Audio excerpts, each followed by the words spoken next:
Hey, welcome to Caching in the Northwest. You know, this is the podcast from the birthplace of geocaching right here in the great Pacific Northwest. Now, it's Thursday at 7 p.m. Pacific, and they call me Chris of the Northwest. We're going to talk about geocaches and geocachers from here and all around the globe.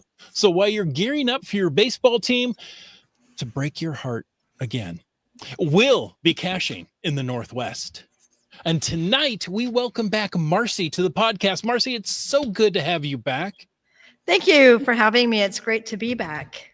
And we are going to talk about Valemount tonight. So listeners, give us your feedback. Pipe up in the chat. We want to know what you think about Valemount. Share your questions and your thoughts with us. But until we do that, it's time to bring in our serial hobbyist.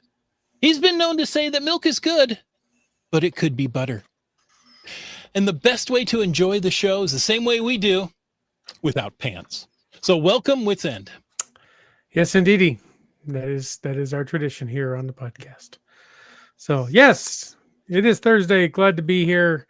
Glad to see Marcy again. Looking forward to hearing all about Valemount. But before we jump into it, as we always do, we would like to take a moment and thank our patrons to help keep this podcast coming each and every week. First of all, we'll thank Land Sharks. They're one of our corporate Denali level sponsors.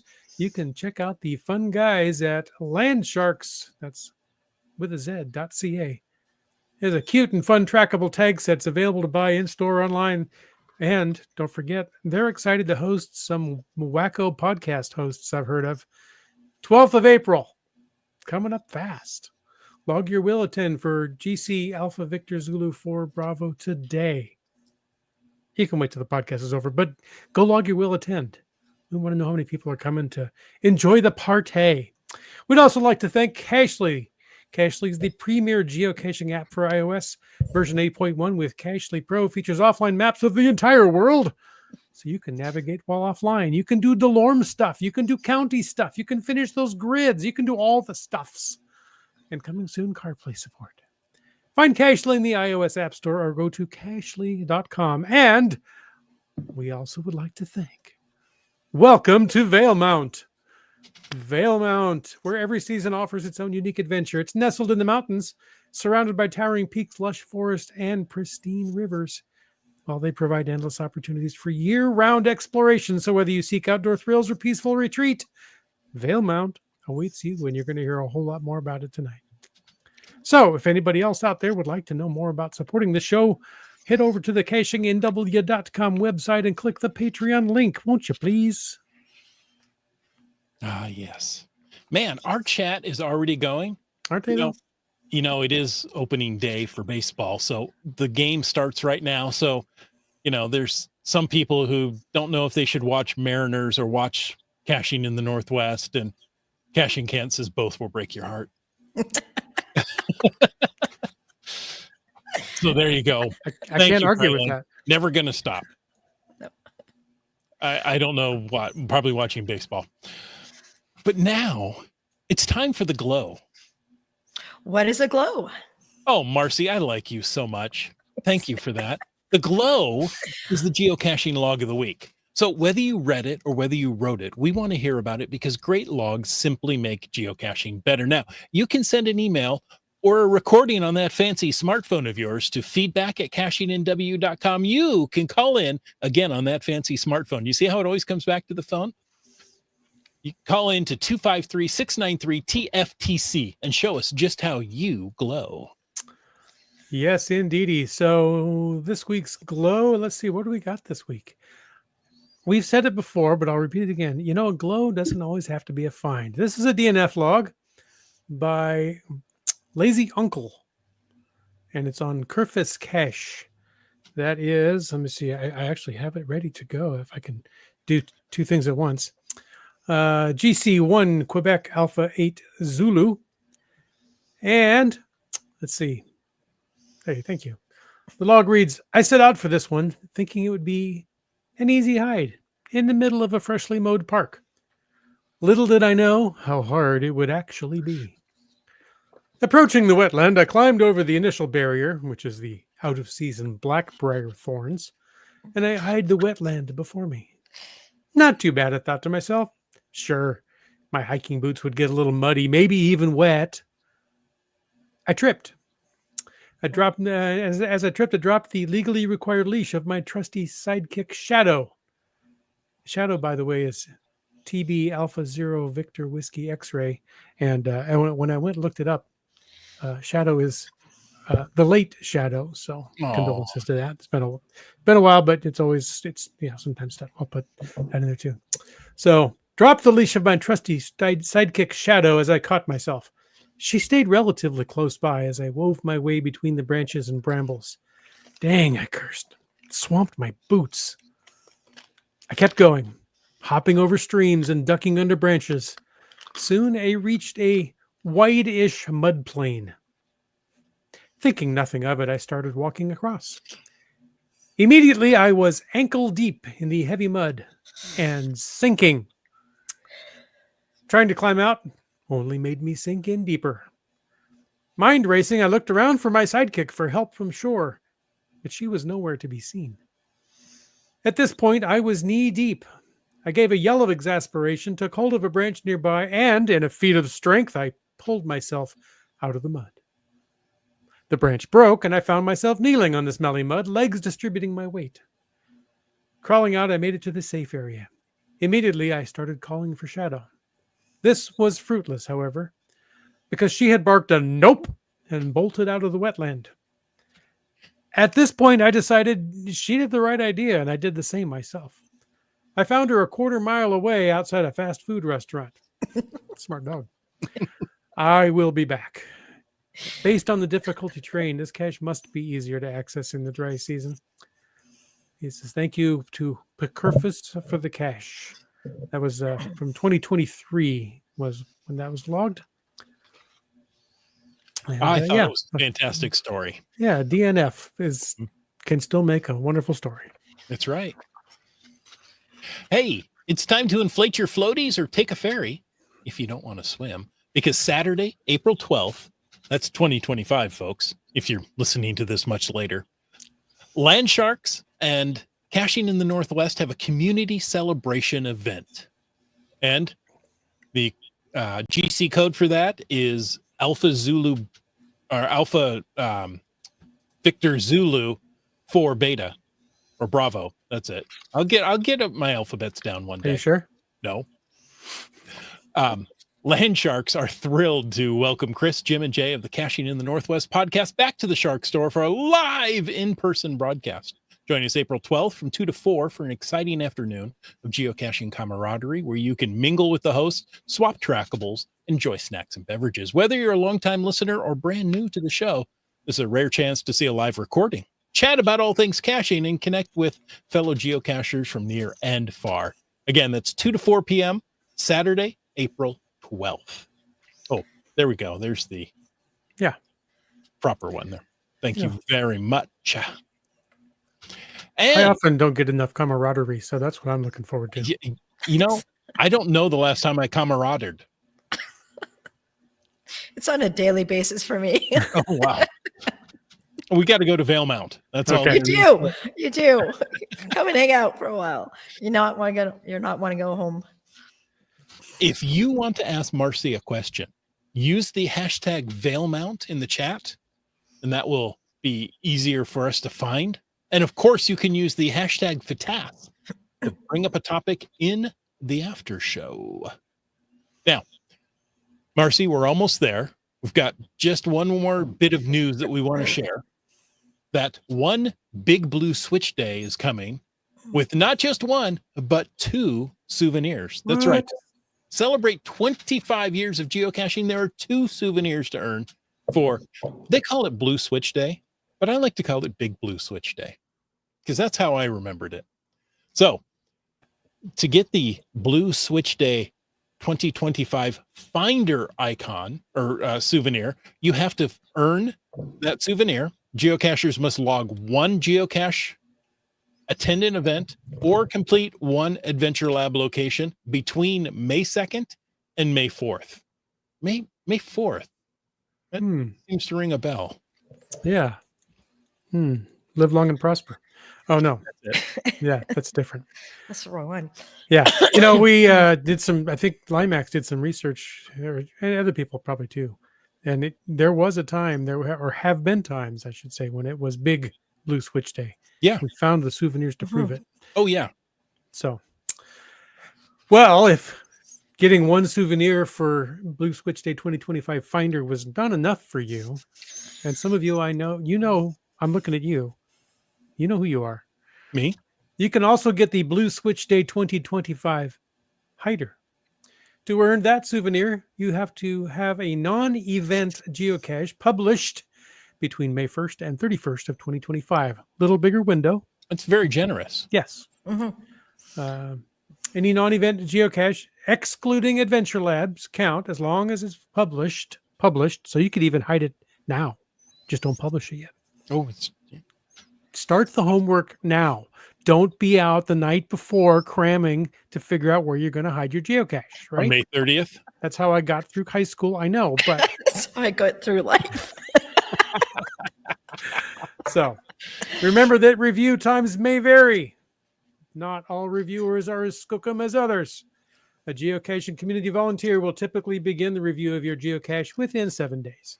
We recommend submitting your cache for publication at least a week before the deadline. So again, plan ahead, people. Wow, you really hit a nerve because Finding Our Way already has his in place. That's a full month early. Well done. I think I know these kind of people. I went to high school with them and they got the work done really early. And I waited till the night before, maybe 2 nights before, right? Yeah. Did you ever sleep the night before an exam? No. No. There's one more souvenir that we need to mention is Oh, Cash in Your Pajamas Day, April 16th. Now, I didn't know Pajama Day was a thing. And now it's a thing, and you can get souvenirs for geocaching in your pajamas. Okay. But make sure you wear pajamas. Oh, here we go from Jaffa. Right? Just Find Our Way. Yeah. I do it both ways now. He's going to start a month-long road trip. It starts May 1st, so he had to get it early in place. Okay, Wow. well, that's impressive, a month-long road trip. Best to be prepared. Well done. Planning ahead. That's Swing awesome. by and pick me up. good. Yeah. Come to Valemount. Oh, yeah. There you go. All right. Well, is that all the news that we have? All the news that's fit I to think discuss so. here? I think so. Let's just then jump right into Valemount. Speaking of Valemount, as spoken by Valemount, because I hear you don't have a name anymore. You're just Tourism Valemount. I'm known as Tourism Valemount. Well, we always think of you as Marcy. We're so glad to have you back. It's been a while. We used to talk to you about Gold Country because there were That's some right. awesome caches up there. And I think there's still some awesome caches up in that area. Mhm. But now you're bringing us to a whole new place. I didn't even finish Gold Country. I barely started Gold Country, to be honest. But Valemount, we've been talking about it at the beginning of the podcast for a little while, but we're excited to really dig in and learn more about it. And I know you're just the person to tell us all about it. So maybe let's start with where the heck is Valemount? Where the heck is Valemount? So I actually, I've got the T-shirt here, so you can see that. I'll get it in the right way. Where is Valemount? Oh, I gotta go the right direction. There you go. There we go. All right, we are in the middle of everywhere. All right. That's the cool thing about it. When you see our shirt, you see that we definitely are in the middle of everywhere. So if you're coming into Valemount, you can take up Highway 5, like from Kamloops area, Lower Mainland, come right up. We are about 20 minutes from Mount Robson, actually. We're 3 hours south of Prince George, or they're 3 hours north of us. So we are definitely in the middle of everywhere. I love it. And we got the T-shirts, and you can get one too if you come see us at the visitor center. All right. All right. Been there, done that, got the T-shirt. No, not yet, but that's my plan. Now, some places have a unique, a local diction, like they say Boston or they say New Orleans. Now, we want to make sure we pronounce this properly. So how should this town be pronounced? So the one thing to remember about where we are surrounded by mountains, and we are also in a valley. So it's the Valley of Mountains. So Valemount. Love it. I love it. And British Columbia loved Valemount so much that they kind of, worked the border around it and took some land from Alberta just so they could claim it as their own, didn't they? I think so. It just seems like it would scoop. Right there. Kind of scooped You got a little nice bit straight forward. line, and then they kind of go around to grab that. Yeah. Now, I know it's not an easy hike, but Emperor Falls is a spectacular waterfall in the Robson River right there at Mount Robson Provincial Park. It may be just worth the time to go visit that. And it's going to be reopening June 26th. So if you ever wanted to do it, it's been closed for a few years now because they too got hit by an atmospheric river a few years ago. Wiped out the trail, right? Turn the water off. But yeah. They're saving water. They're going to turn the waterfall back on in June. Is that what you said? Yep. Just like that. But anyway, the trail will be ready to go. So that will be a great time to book your come visit Valemount vacation. Anytime's a great time, but of course, definitely will be great then too. So that's the big announcement for the day. I love it. I love it. Marcy, what is your role with the community of Valemount? Thank you for asking, Chris. So I am the executive director of Tourism Valemount, and just in January, so this is some fairly new news as well, we recently took over management of the visitor center, and that's where I'm located right now doing this podcast, is at the Valemount Visitor Center. And the location of where we are right now is we're just off of Highway 5, right in the heart of, or close to the heart of Valemount. So to get to the actual community of Valemount, it would be great if you just pull in off the highway, go up Fifth Avenue and check out the community. There's lots of gas stations as you see on the main highway, Highway 5. But if you come right into the community, that's where the heart is of the community as well. There you'll find a brewery, you'll find grocery stores, boutiques, just some amazing businesses and a great group of people that live and work here. Fantastic. Now you're in the visitor center right now, and wow, what a great looking building that is. Yeah, you even gave us a pan earlier. I did. Look at that. I could do a little bit of a pan there, a little bit of a pan that way. That's actually my office in the back corner there. Yeah. And what you can't see is I'm not the only grizzly in here. There's actually a grizzly on the other side there too. So it's not just Grizzly Grand sitting here. There's even a wolf, and we got a couple of owls, and this amazing fish that we have that's actually quite local to our area. Interesting. Well, it looks gorgeous. Now I got to go see it. Oh, you do? Absolutely. Yeah, I'm sure the podcast doesn't do it justice, but it is cool to see regardless. It gives you a little sneak preview. Yeah, exactly. Well, you have mentioned Highway 5 a couple of times and different things, but let's say I wanted to get up there. What is the best way? Is it just to take I-5 until it ends? Is it fly in, jetpack, transport, ride on a grizzly bear, maybe dog sled? What's the best way to get there? You can dog sled, but that's a whole nother tour that you can take. So at this point, there's a few different ways you can come into town. People can take the VO Rail. So the train does come here and does drop people off. We do have a peak shuttle service. Currently, there's not a taxi service, but there is peak shuttles. We also have, again, Highway 5 if you're coming in from the south. If you're coming in from the north, it's Highway 16. So anywhere from Prince George down and further, of course. I mean, northern BC is massive.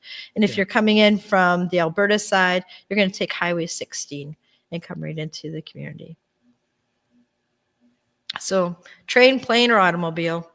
If you're taking if you're taking a plane, you can land either in Kamloops or in Prince George and then rent a vehicle from there. We do have a smaller airport, so if you do have private aircraft, that sort of thing. Ooh. Sure, there's ways to connect. Mhm. And then once you're here, there's so many different ways to see the area as well. There's helicopter tours. There is an outfit that does do dog sledding. There's also caribou cat skiing. We do have amazing snowboarding here, absolutely amazing. And you don't have the lineups that you do in other communities. Nice. Now, if we were going to come up on a change, we are coming up on a change in the seasons. How does that affect what people might be doing and coming to see in Valemount?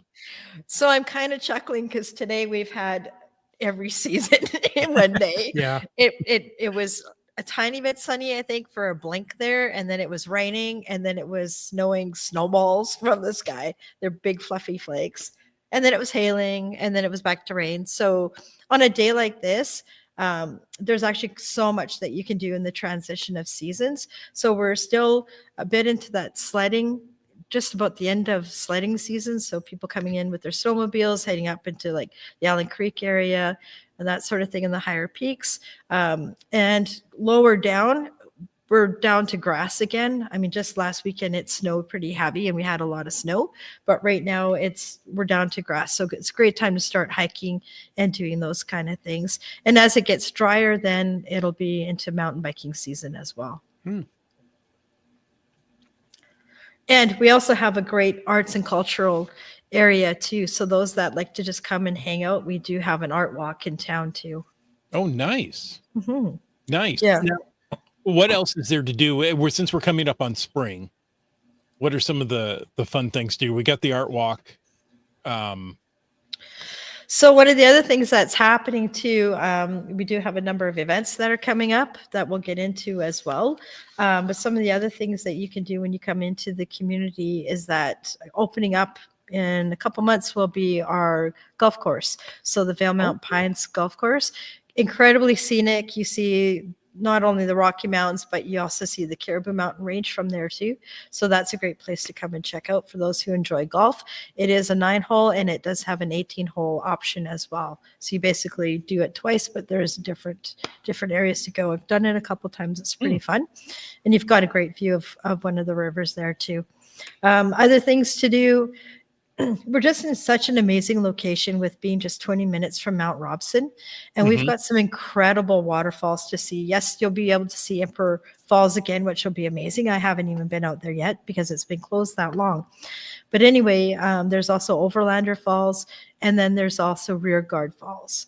Other areas to check out, there's Camp Creek, which is a really nice walking area. And in the wintertime, that's a great place to go cross-country skiing too. I love it. Now, I hear that you have a CETO event coming up. We do have a CETO event coming up. That's coming up on April 26th. It starts at 10 a.m. And funnily enough, it's very close to the visitor center. So it's just down the street, basically. And it's at a place called, go figure. It's called George Hicks Park. And there's a few reasons why we like to start our CETO event there. And for folks who do not know, a CETO event is cash in, trash out. So not only are we going to do a really quick how to find a geocache, because funnily enough, there happens to be a couple of geocaches in that area. Don't know. Anyway, real coincidence. So we'll have people check them out if they like. And then we'll get around the community and start picking up some trash. And then there's going to be a nice little event afterwards that we're still kind of working on. So we'll have more details on that. So pretty exciting to hear that news too. So Fantastic. It's always a good time. Yeah. Yep. And it's a great way to give back to the community. Nice. Now, you've got a lot of rivers, you've got a couple of major rivers that really quite snake through there, through the area. And I've seen you've got whitewater rafting. We do have whitewater rafting. It's amazing. I've had the opportunity to go out and it was just an absolute blast. And it may be on a video. I'm in the background. They needed another person in the boat. I'm like, okay, I'll just fill in the gap here. But anyway, it was if they had the audio on it, you could hear me hooping and hollering all the way down the river. It's so much fun. But it's such a great way to see Mhm. the valley and the Fraser River like that they take you on. It's blue-green. It's so pristine. I mean, that's where it starts. We're so Mhm. close to the source of the Fraser River. So to actually experience that is just an incredible opportunity. And they take you around. You actually hike down around Rearguard Falls. You don't go over the falls, so that's cool. Aw. You I know got the that would challenge be out of it. there are people that may want to do that, but no, you don't do that on that tour. But the cool thing is, in September, if you happen to be there, like early mid September, um, that is the furthest part that the Chinook salmon can go to, Mm. and you'll see attempt to jump the falls there. And Oh, cool. there's not a whole lot, but if you're really patient and you watch and you wait, you can see them. I've seen them a number of times actually, so I know they are there. And that's where kind of that's where they come back to spawn. They do, yeah. So, and we're gonna talk about that too. But one of the cool things about Valemount is that we get some of the biggest Pacific salmon that come here to spawn annually, and that's the Chinook salmon, and that's such a cool thing to see. And that's usually mid-August to again about September, depending on the numbers. And the viewing deck, again, funnily enough, is just down from the visitor center. So you might as well come into the visitor center too if you're going to Yeah. go check out the salmon, because Why there's would a you lot ever of other leave? I You're in the know. heart of it all. Oh, well, we're there. We're pretty close to the heartbeat. In the middle For of sure. everywhere. Well, we are. Yeah, the whole community is. It's pretty amazing. But yeah, the salmon are massive. Like, if you come into the visitor center, I keep saying that for some reason, we actually have a display of a Chinook salmon, and then we also have the eggs and fry in that in little capsules, so you can see what they look like. But if you come in a couple months, and we'll have that event on as soon as we know the dates. We're waiting on the fry to grow a little and the creek to thaw out because it's pretty frozen right now. But we will be co-hosting a Chinook salmon release, and that is in partnership with CIMF and Spruce City Wildlife Association. So Spruce City Wildlife Association is based out of Prince George, and every summer they come down when the salmon are here and they do a brood capture, and then they take those fertilized eggs back to the hatchery where they take care of them, they grow, and then we have an event to release them here. And it's quite amazing. Like the first year we did it as a group, we maybe had 100, 150 people. Last year we had well over 250 people. The coolest thing for me at that event, and I have the photo of it, was 4 generations in a family were there to release the salmon. That's cool. And to me, that's the whole point, as many know, because I say it every time I'm on a podcast or whatever. I am a grandparent now, and I now have 3 grandchildren. If you didn't know, that's an update. The third one arrived last September. Well, congratulations. Thank you very much. So I have another grandson. So the cool thing is with being a grandparent and a parent as well, is that you want to leave something behind. You want to leave something for those future generations. And for me, that's what I enjoy doing, is working with these amazing people that are doing that work. They're ensuring that those salmon come back for future generations to see. And hopefully one day, we'll be able to catch them and have that opportunity as well. But this is what the families that were here for time memorial, that's what they fed on, right? So it's so important to make sure that we are giving back and helping. So, even when you're going out and about your life, or you're coming into different communities and you're geocaching and vacationing, be sure to pack in and pack out and really be mindful of what we're taking and giving to the earth and leaving behind on this planet that we're on. We all got to work together and live together. So that's part of why I really enjoy putting together a cache and trash out event as well. So not only were we teaching about geocaching, but also teaching other generations about the importance of taking care of where we are. Marcy, you speak truth. Yes, that's exactly right. I personally have fond memories of my dad taking me Chinook salmon fishing in the late summer in that state that shall not be named, just north of Ohio. Ooh. When I was growing up. That would be Canada. No, that's a country north of Ohio. Oh, okay. There's a state sandwiched in there. I see. Hmm. Oh, I can't think of what it is. Yeah. I No, don't know. Yeah. That's why it Mystery. shall not be named. So finally, it's oh, so sorry. cool to continue traditions. Yeah. Oh, yeah. And I was going to say that too. Sorry, Chris, is what my dad did that with us too. He took us salmon fishing and we went and met the families that were fishing and they showed us how they were fishing. So it was always that experience. And we used to go to Adams River and do the exploration center kind of things that they used to do back then. I did that with my children. And now I've had the opportunity to do that with my grandchildren. And it's just so cool to be able to pass on those things and that love and respect of nature. It's just so important. It really is. It really is. Nice. All right. So we can come to the visitor center and learn, I think, everything we'd ever want to know about Valemount. But are there any other ways to find out if we can't make it to the visitor center yet? Well, it just so happens we happen to now have an app for that. So not only do we have funny, hey? Yeah.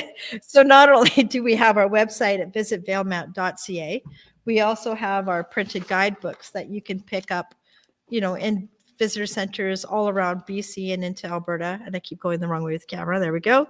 So that's a 2-sided one. Our new one will be coming out this spring. And again, we have our website, visitvalemount.ca, and now we have our app. So you can go on to Google Play or any other app store that you have, and you will find that app on there. Fantastic. And our link is in the bio. Oh. Ooh. Yes, we are also on social media. Do follow us on Tourism Valemount on Instagram and on Facebook, and we're also on LinkedIn as well. Everywhere you have to be. Everywhere. Oh, and we have a YouTube channel too. Come and check out some of our videos. We've got quite a few videos that we've done over the years. That'll be fun. Over the years. How long have I been here? Almost 3 years. We've done a lot of videos. 3 years? Wow. Almost, yeah. It'll be 3 years in August. I know. Wow. That's amazing. Time flies. That whole pandemic screwed up my concept of time. Right? There's the before times and that. Yeah.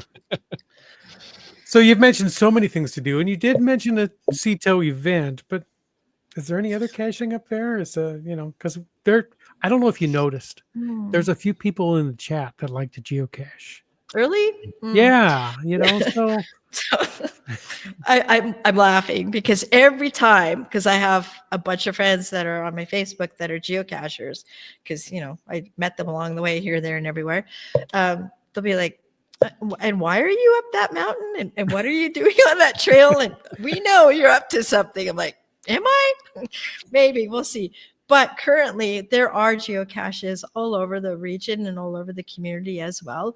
There is, the Valemount Historic Society that worked with some partners a few years ago to do a small geo tour, and they did produce a coin as well. So there are still a few of those coins available, and those books can also be purchased at the Valemount Museum.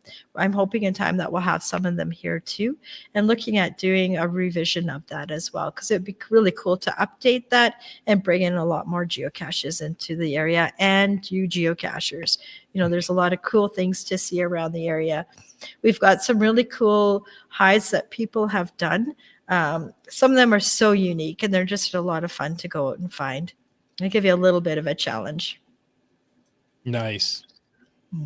Now, if those geocachers have a muggle travel companion, shall we say, like I do, will they be able to find those travel companions? Will they be able to find something to do in Valemount while we're out caching? So if you haven't been able to convert that muggle yet, and we've all been there. Yeah, I've tried a little bit. There's some, but I know it's so fun when you do though, and they get and it's like just the excitement that they figure out how to do this. But anyway, for those other people like to do other things as well, there's so much to see and do here. Like I already was talking about the mountain bike park. Bring your mountain bikes. There's a cool mountain bike park. You can go, pick up a trail pass. You can get a season's pass or whatever just to help support that community as well. And they also have donation boxes, but it's a great way to explore. The 5 Mile Hill has a number of amazing trails, and every year they seem to add on another one. So it's just a really cool way to really get out into nature and see all these incredible pockets. I do advise you to check out our YouTube channel because we do have some of those bike videos on there. One of the cool ones that I got taken on I just bought a mountain bike last year. Oh, and nice. a friend of mine who happens to be one of the trail gnomes was like, hey, I'm going to take you out. Let's go do Zen garden. And it was just incredible. He was explaining how they did everything so that even the sound of the rocks, the water hitting the rocks, just created such a tone. So it's so relaxing and peaceful. And it's like a pocket of rainforest. It's just incredible. And then there's other areas in there too. And for those that really like the epic jumps and that sort of thing, there are those there as well. Other things to do, like I mentioned, there's golf. You can take in a round of golf or two. We have lots of camping areas. There's amazing hotels in the area, just very beautiful. There's an incredible spa. We do have the Three Ranges Brewery as well. So it's a great place to go and maybe have a pint or two. Reasonably, be careful. Don't drink and drive. You know that. Yeah. It's easy to walk around here. Yeah, exactly. But there's also some great businesses as well to go out and check out and take those views in. We do have an arts community. We do have Driftwood Gallery. Even here in the visitor center, we have artists and artisans and crafters displayed here as well. So there's so much to see and do. Amy says horseback riding is awesome in Valemount. Oh, gee, I wonder who that is, Amy. Way to pick me. Yes, it is. That's my kid, if you didn't know. So, yes, and Amy's right. The horseback riding is incredible, and it's such a great view that you get there. Like, just even coming and sitting at the park or going into your hotel and just relaxing at the poolside or what have you, you will see the mountain ranges no matter where you go. We're surrounded by 3 mountain ranges. So you have the Rocky Mountains, you have the Monashee Mountains, and then you have the Caribou Mountain ranges as well. So there's just so many incredible things to see and do. It's almost endless. I'm glad you pronounced those ranges. I can pronounce Rockies, but that's... Oh, I've got it on almost on speed dial now.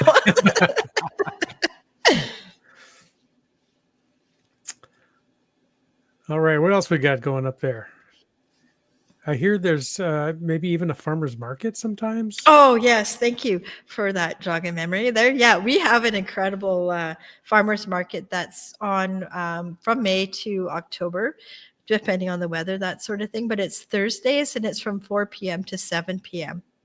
And the cool thing about that is there are such a wide variety of vendors that come to that. So you can get locally grown things, baked goods. You can also find those handcrafted items, hand soaps, flower arrangements, just about everything, including some artisans as well. And again, it's conveniently located right beside the visitor center. So there's washrooms available, picnic tables. There's people selling food. There's usually food vendors, food truck, quite a bit. There's a recurring theme here, right near the visitor center. And I think it's great that you work that out so that the market closes at 7 p.m. Thursdays, right in time for our podcast. There you go. So people can just roll right from market into podcast. In fact, maybe we just have to go up there and do an event at the visitor center on a Thursday. Right? We should try to do that someday. Yeah, that would be cool. All right. That would be cool. That's why we moved the time of the podcast, is to coordinate with the closing of the farmers market. Exactly. Yeah. I was wondering about that. Yeah. What I was really glad about, because, we're all getting a little older here, and it's, 8 o'clock. That's my bedtime, Ed. I'm so glad it's a little bit earlier. Yeah, I see the daylight is fading outside the window behind you there. Isn't that cool? Yeah, that's a great view. So are there other any events, festivals, dates to think of coming up You mentioned a few. I did, but there's more. There's always More? more. But wait, there's But more. wait, there's more. Now, how much would you pay?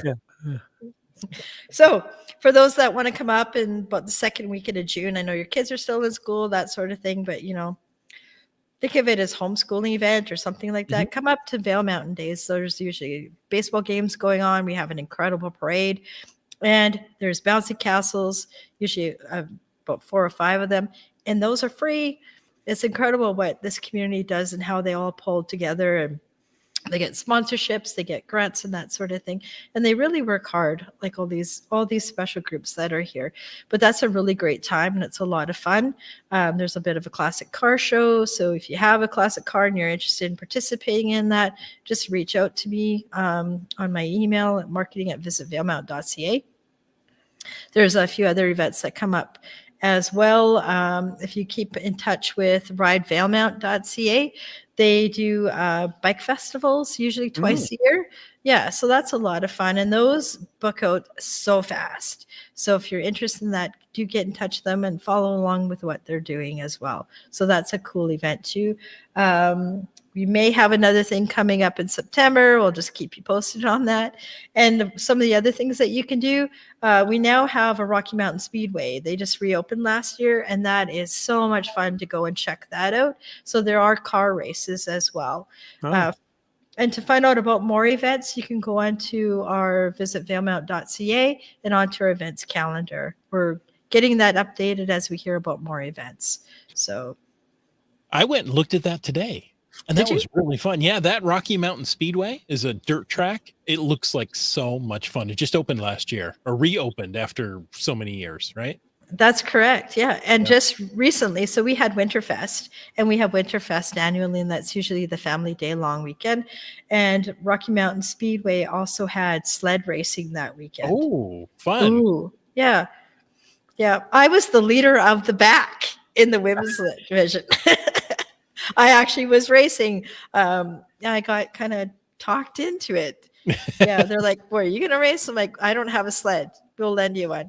"We know you just won a helmet," because I did. "Well, I don't have a suit." "Well, we'll lend you a suit." Yeah. And so anyway, it all came together, and off I went racing, and it was a blast. And I didn't mind being in the back. It was kind of fun. They took away all your excuses. Leader of the back. Oh yeah, they did. They knew. But it was such a rush. It was such a rush. So much fun. Nice. I see there's also some running races. There's an ultra marathon. That's correct. So that's coming up in July. A marathon, let alone an ultra marathon. An ultra marathon. Yeah, they're going to be running a long time and up a mountain and around. It's incredible. Like it's already booked out. They opened up registration, and within 2 days it was completely booked. So that's happening in the beginning of July. And then there's also the Mount Robson Marathon as well, and that happens into September. And they just announced today, the timing of this is perfect, eh? So they just announced today that they're also doing ultra marathons. So if you are a runner and you didn't get into the other one, then do book into the Mount Robson Marathon. Or if you did, go ahead and do a second one. Oh, you can do a second one. Absolutely. Yeah. You can do the Alpine Glow, or you can do the Mount Robson Marathon, or do both. An ultra marathon is 100 kilometers. It's about 62 miles. So yeah, if I came up there for a week, I could do that. Sure. I could do that in a car. I'm feeling generous. So if somebody really wanted, I'll give up my spot for somebody else to do that marathon. Wits End, you're so very generous and thoughtful. Speaking of generous, welcoming, and just giving people, I hear the people up there are very generous and really helped out during the Jasper fire and all the troubles that happened up there. Yeah, so this is where I might cry. Okay, sorry I triggered the tears. No, it's okay, because we were going to talk about this, because I know it came up in a podcast a couple of weeks ago. People were asking, because it's been on the news. Our community was greatly affected by the highway closure. But the day of the Jasper fire, I just got home that day. I think I got home around 6:00 or something like that. I wasn't even home very long, and I'm on the essential services team. And I got a call or a text, hey, are you back? They're going to be evacuating Jasper. I'm like, okay, where are we going? Like, let's get the community hall going. And a group just came together. Somebody did a Facebook post and just said, we need some people here. We need some help. And the community just came together. I took a couple people with me and we went and got water, and IGA was just incredible with how they just gave and helped out as well. It's like, whatever you need, and all of a sudden we went from having like a few people trickling in to all of a sudden, and I'm not exaggerating here, and I do tend to do that, thousands of people, thousands. The lineup did not stop coming in. And by the time the people got there, like, it was just unbelievable. There was nowhere to park. We had people helping out in the driveway and whatnot, helping park people, letting them know where they can go. We had members of the community coming in and going on Facebook and finding out who's got room available, where can people go to stay. People opened up their homes, hotels were open. Like, it was just absolutely incredible, the turnout and what people did. The Legion opened up. They let us know, like, hey, we're going to be open. We could send people there. They did a pancake breakfast in the morning. So they were feeding people. The New Life Church here, they were feeding people as well. They opened up their doors. It was just incredible. Jasper's family. It's not just our neighboring community. It's like our sister city or cousins or what have you. It's just such a close bond that we all share. So it was just devastating to see what was happening in that area. But it was just, the response was just so unbelievable. Like, Valemount is just so kind, and it's got such a vibrant vibe, and it was just really resonated throughout that whole week. Yeah. It's a situation like that really restores my hope, my belief in humanity, right? People really do want to do good and help if you give them the chance to. Oh, absolutely. And I just find, like, with Valemount, the moment I got here, like the moment I drove in, the first interaction I had with a person was at the front desk counter of the Best Western Hotel. And right from there, our dog was welcome. I was welcome. My daughter was welcome. And it just kept going. I went to a local event. I went to the farmer's market. And it's just like, everywhere I went, people were welcoming me, and not just welcoming me, but welcoming me home. Like, and I felt that, like, I'm like, I need to find a place to rent here and to move here and really commit to this, because this is home. So it's just like that. If you come to visit, you're going to want to stay here. Like, you really will. You're going to keep wanting to come back. It's just got that great vibe about it. But on the other side of the coin here, so there was some hardship that did happen with that highway closure, because this happened in the midst of summer. Like, it happened July 24th, around there. The highway was closed, so you couldn't go through Alberta. Like, you could go as far as Mount Robson, and that was it. So that circle traffic that does the national parks from Banff to Jasper, around that circle tour, that was all shut down. The highways were closed. So people canceled their plans to come here. They canceled bus tours. So it really affected all the businesses here greatly. So some of them were just about in the midst of closing their doors, and they're still trying to get through that hard time. So how can you help? Because I did hear that on the podcast. Yeah. I was listening, and somebody's like, well, what can we do? So there's so many different ways to support, but the biggest one is, this is such a welcoming community. Like I said, come visit, come hang out, book your holiday here and in the North Thompson Valley here, because a lot of these communities were affected as well. But come and book your own circle tour. Come check out our geocaches, our events that are coming up. There's a lot of opportunity to come and help out and just really get a good feel of what this community is about. And you're going to fall in love with the mountains just as much as I did. Without a doubt. Oh, without a doubt. It does my heart good to know that, there are still welcoming people. Not everyone is like those in the big cities, right? That, right. They shun you until they can get to know you, but that's not the case. No, it's really not here. Yeah. Lori says that Marcy, you are truly amazing. And I had to think for a moment, who's Marcy? Because we don't know her stories in Valemount. Oh, but you're Marcy, that's right. Yeah. Lori, that's awesome. So Lori's the CFO of the Village of Valemount, so she's Okay. always downstairs. So that's kind of cool. So there are friends listening in, and I thank you all for that, because I feel that. I've had a few texts and with my daughter popping up on there too. So I know there's people listening, and I thank you for joining in on and having some fun with us tonight. And probably teasing me about it later. That's fine. It's all part of the fun, right? That's right. Absolutely, yeah. Well, it takes courage to be on a podcast. Now you and I say we're friends, right? We've known each other for a few years, so it's a little less strenuous. But you know what, Lori, if you want to come on and talk, we will welcome you on the podcast, just like Marcy. Oh, that's awesome. Okay, Lori, next time you're on. We'll have both of you on together, and we'll. That would be a lot of fun, actually. Yeah. Yeah, she's There great. you go. Yeah. Fantastic. Right. We are going to have to plan a trip up there. And if we do, we're going to have to do it on a Thursday and have an event and a podcast right there. I think we want to do it in the visitor center. It seems to be central to everything. Why not have it there? Yeah, I think that should be a thing. And, Yeah.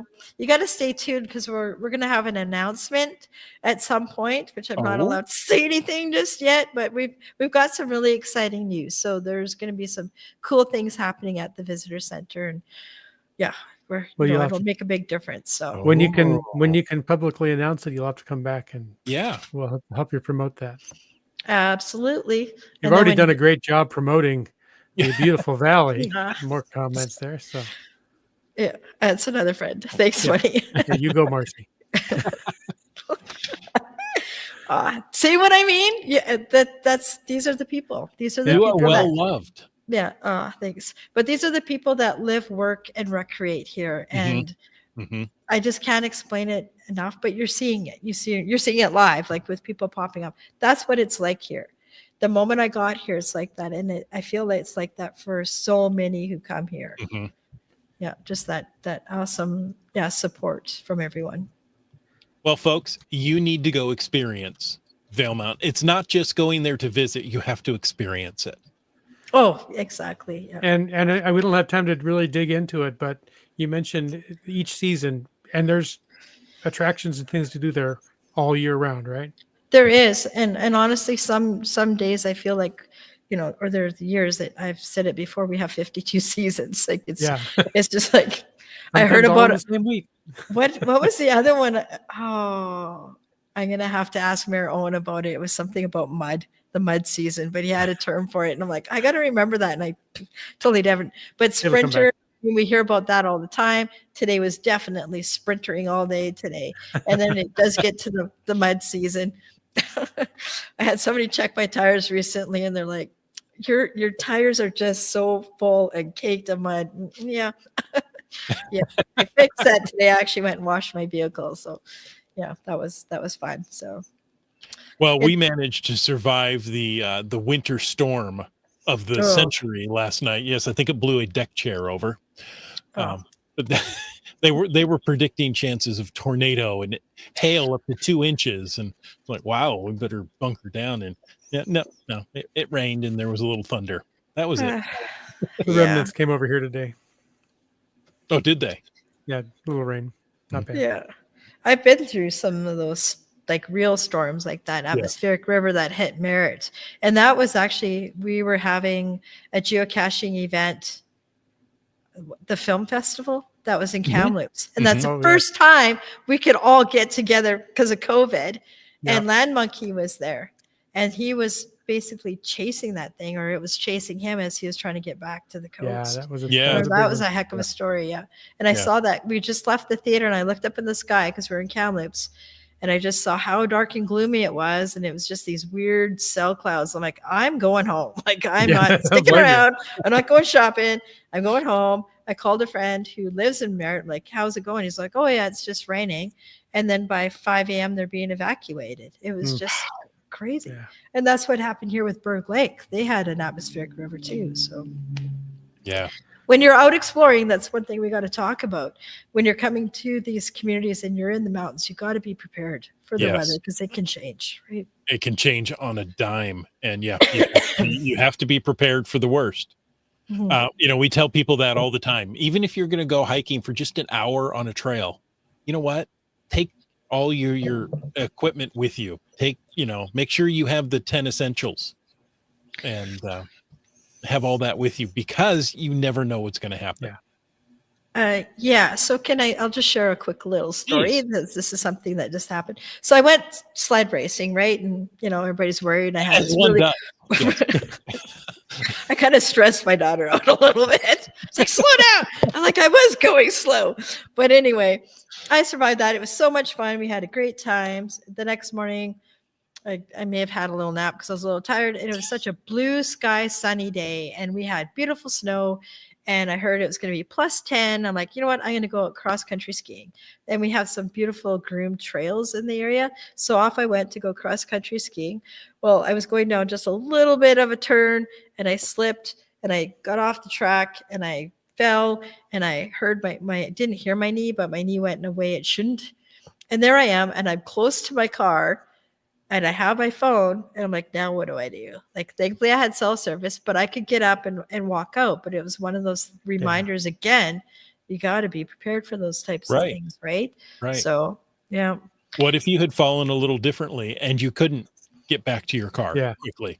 Or, we've told stories of people who, have fallen off the trail and they could not get back up before nightfall. They couldn't get back up to the trail and back to their car before nightfall. That happens. Yeah. One of my geocaches that I had in the Gold Country area, search and rescue, got called out too because the person that went out there, it was snowing. She got confused as to where she was going and a few other things, I guess. But anyways, they had to come and rescue her. So it's always so important to know, even if you have to do, and things are different now because we used to all have the handheld GPSs. And I know a lot of people are using their phones now. But you got to make, like, whether it's a Google Ping, something to mark where your vehicle is so that you know how to get back out. Because I do that too, where I'm, looking at the phone and not paying attention to my surroundings. But you got to remember where you're going, right? Exactly. Exactly. Marcy, you speak so many truths. Yes, truth about safety, truth about Valemount, truth about good people. So we certainly like you. Thank you so much for coming on this evening. Well, thank you so much for having me. It's always a pleasure and so much fun to hang out with you guys for a while. Love having you. You're welcome back anytime, and bring any of your coworkers with you. Well, thank you. And you're all welcome to come to Valemount and bring all the geocachers with you too. Okay. We will do that. We will do that. Absolutely. That would be a blast. Listeners, thank you so much for tuning into this episode of Caching in the Northwest. That's right. I want to take one more moment to thank Land Sharks and Cashly and Tourism Valemount. They are our corporate Denali level sponsors. Landsharks.ca is the outdoor adventure and geocaching store. Check them out online. They ship online orders daily. Cashly, well, that's the geocaching app for iOS. The geocaching app for iOS, I have to say. And Valemount rings a bell. Think it's kind of a cool place. If you can find the visitor center, you'll find everything. And if not, just ask for Marcy because it's all there. And we'd like to thank all of our faithful Denali level supporters. Easy for me to say, not. That's Land Sharks, Cashly, Tourism Valemount, the Cool Cow Cachers, and Hawaiian Miley. If you'd like to know more about supporting the show, click the Patreon link on the CachingNW.com website. And let's run through those. We'd like to thank the Camp Clan, Limax, Genies, Just Carlo, You Talks to Rocks, the Seebeck Tribe, Keats 94, Flagman, Wet Coaster, Skyhawker, You Dak, Logwork, GSM times 2, Geobirder, NW Cats, Mountain Bike, LG 9000, M-Nerve, J-Car, Korsgott, Lost Ken, Alan, we need your caching name, BC Rock Crawler, B Pendragon, Railroad, Geocaches, GeoNav Pro, Trexer, The Terrible Tees, and Teus. New supporter I saw in the chat tonight, Alondro, CRS 98, Peach of Washington, Ackerdock, Gas Station Tuna, Whidbey Island Gal, Subway Mark, Team Noltex, Katie Quest, Dora Moore, Boomer 365, Kid Vegas 19, Green Words, Sprouter, Just Finding Our Way. Butterfly Girl. And wrapping up the list with another new patron, Gundark 2000. Oh, Nice. Yeah, that's a great one. Marcy, we thank you so many times. I don't know if we covered it, but if somebody, you mentioned it, but one more time, if people wanted to get in touch with you or just more information about Valemount, what is the best way to reach you? So just to recap that again, you can check out our website at visitvalemount.ca. You can also download our new app, and you can also go to Instagram and Facebook or LinkedIn as well under Tourism Valemount. All right. perfect. And we want to thank you for taking the time to listen to this episode of Caching in the Northwest. Your support helps keep the quality shows coming. So if you like the show, please click the Patreon link on the cachingnw.com website. Better yet, share your ideas for things we can talk about. If you like the vibe, please subscribe wherever you get your podcasts and leave us a review. If you were in a restaurant, you would tip. If you were in a live audience, you would clap. But since you're on a podcast, leave us a free, fast, fabulous, fantastic 5-star review.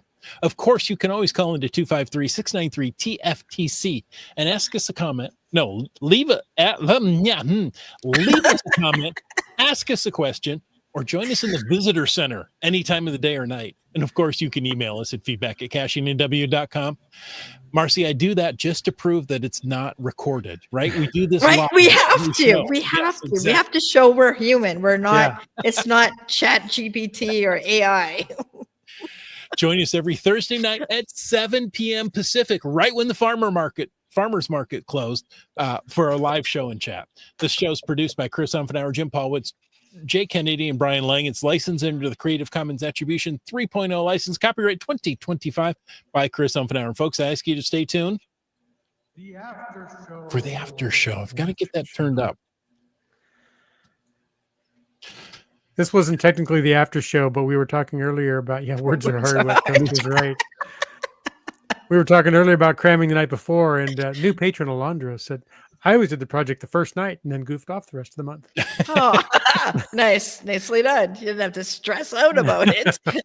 I goofed off the rest of the month too. And That's then right. did the project the night We before. all did the same amount of goofing off, I think. It's just, You learn as you get older, especially if you're applying for grants and that sort of thing. Do it way in advance, and then you don't have to stress. It's great. You do much better that way. Exactly. Yeah. Exactly. Let's see. There's a couple. There's one from Bryling, Fatas, and Valemount, both hashtags. What I have to read it month twice now. does Wits End, you read this one. Yeah, I've used words all are my hard. words. What month do the snow typically melt around Valemount in case someone wants to come up and go caching? January, February, March, April, May, June, July, August, September, October, November, December. Okay, I'm being really cheeky, but you know what? It can snow in the summer times too, sometimes in the mountains. But like right now, the snow is gone lower level, and it's great for going geocaching right now too. There are some a little bit higher up that you may have to wait a little bit for, but typically, like, it's a good time to start coming out now. And the nice thing is too, is like you're not getting the big summer crowds when we do get them. It's great to come out, especially in these, shoulder seasons, as we call them. It's always a good time to come and check it out too. I love it. Now, if one thing we didn't ask, if we come up there and say, we wanted to go into the mountains and go, well, there's still snow. Are there places to rent snowshoes so that we could keep going and caching? Is there a place to rent snowshoes? There is in Clearwater. We don't really have a place here yet. Those that live here and whatnot, there is the public library has snowshoes as well, but so there's something. Our public library rents out, I rented out a telescope with my grandson so he could actually see the shooting stars at night. It was so cool. They have a lot of things like that as well. The local Home Hardware has a lot of sports supplies too. And actually so does the IDA. They have fishing kits and all kinds of things in there too. So you may find some snowshoes in one of those places as well. Fantastic. Bryling says you won't find the caches under the snow. That's caching in the Northwest. I just found one in the snow. It's easy. You just got to know where to go. There you That's go. right. Yeah. Let's see. CRS98 says, greetings from Biloxi, Mississippi. Apparently the Nice. Wi-Fi here didn't trust the live YouTube streaming. So I ended up having to bypass that and watching via Droid. Sweet. Well, hello from Valemount, and we welcome you to come here too. Absolutely. And he spent the last week caching and eating in New Orleans. Oh, Right. nice. It's not New Orleans. No, it's that's not Nolans. how you say it. It's New Orleans. It's a wonderful vacation. A week next week will be along the Gulf Coast. Wow. Nice. Very cool. It's probably a good time of year for that. Yeah. And Hawaiian Mile, in the last FATAS that we have currently, says, join me for my last event as the WSGA Southwest rep. Check out Geocache WSGA SW Midday Ice Cream Social. Oh, man, I like ice cream. Yeah. Me too. Too much. And judging by her profile picture, you're not going to want to say no. No. Yes, yes, ma'am. I am on my way. That is GC Bravo 4 Hotel 91. Nice. So go check that out. Because who doesn't love midday ice cream? Does Valemount have working Wi-Fi? Yeah. Yeah. Yeah. And You're guess using what? the internet It's right free now. at the visitor center. Wow. What? How can that be? Actually, not the library too. There's a few places that have free Wi-Fi. So yeah, yes, but why we go do there have when you working can be at the Wi-Fi. visitor center? Yeah, Oh, yeah. exactly. Yeah. Well, we do close. We do close. I do have to say, but we are open 7 days a week now. So there is that. Okay. Nice. Yes. There's going to be a couple Saturdays in the next 2 weekends here that we will be closed because one of the You're staff allowed to have needed. life. Well, yeah, somebody needs to go on a holiday, and we're going to be hiring students soon too. So then we'll be full staff and ready to rock and roll 8 a.m. to 8 p.m. 7 days a week With free Wi-Fi with free Wi-Fi, and washrooms and washrooms, I forgot guides, yeah, there you go. and all kinds of things. And And we grizzly can even bears. and grizzly bears. And I even got this little thing so I can teach you how to geocache too. Look at that coin in there. Can you see that? Whoa! That's a fancy case. I know, right? Isn't that cool? Mm-hmm. There's even some Go Country swag in there. Swag is That's swag. like, nice, yeah. Marcy, once again, thank you so much. Thank you again for having me on again. It was great. And You're thank you welcome to anytime. everybody in the audience watching and who will be watching it later. And if the Grand Cubs are watching this, time to go to bed. I love it. And folks, until next week, remember, it's time to go to bed, unless you're out caching in the Northwest.